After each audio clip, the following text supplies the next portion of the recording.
From Dalal Street. Hello and welcome to Markets Today Talk Back, the show where we tell you everything that happened over the 6 hours of trading in just 5 headlines. I'm Lata Venkatesh, with me my colleague Prashant Nair.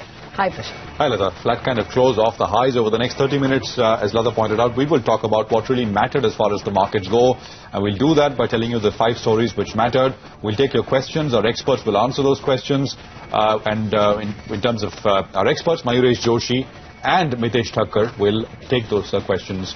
Mayuresh and Mitesh, thank you very much, both of you, for being with us here on the show. But as always, we've got a question. This is coming in from Yogesh Srivastav, who's written in on MGL. He's got 250 shares and he's paid 930 rupees each for them. He's been holding the stock for the last 8 months or so and essentially wants to know what to do. Price is about 840 rupees right now, so he's losing some money.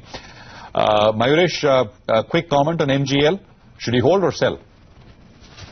We can definitely hold on, Prashant. And again, I think the big overhang in terms of the expected bulk deal that is creating havoc on the stock price. I think the volume-led growth can very well continue for MGL and the areas that it probably operates out of.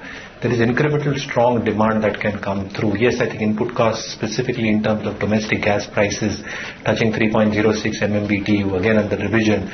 But again, I think the large element of the EBITDA per SCM holding up and a large part of the leverage playing out because of cleaner fuel and consumption both on CNG and PNG should actually hold their volumes up. So yes, I think from a long-term perspective, the sector looks good. The investor can probably hold on to the stock. Okay, very quickly, Mayuresh, if you can give me a very quick take on Bandhan Bank, because there was this news of they're throwing their hat for PNB Housing. It's otherwise a beautifully run bank.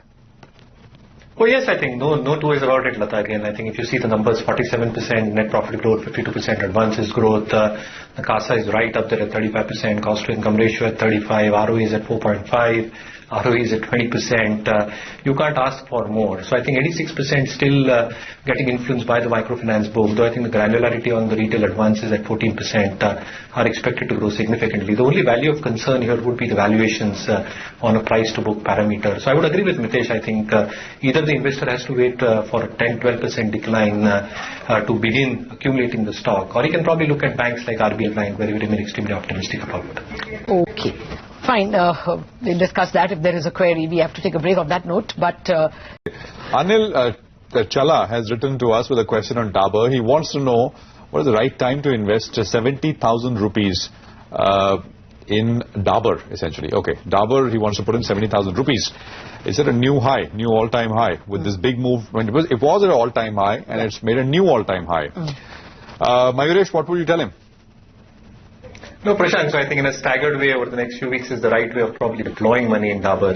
The second element from the analyst call in terms of the volume growth estimates that the management put forth, better than what the street was expecting. So if one really goes by the conclusion that margins will expand, the volumes will expand, and the volume-led realization growth will have a very, very positive impact on their bottom line.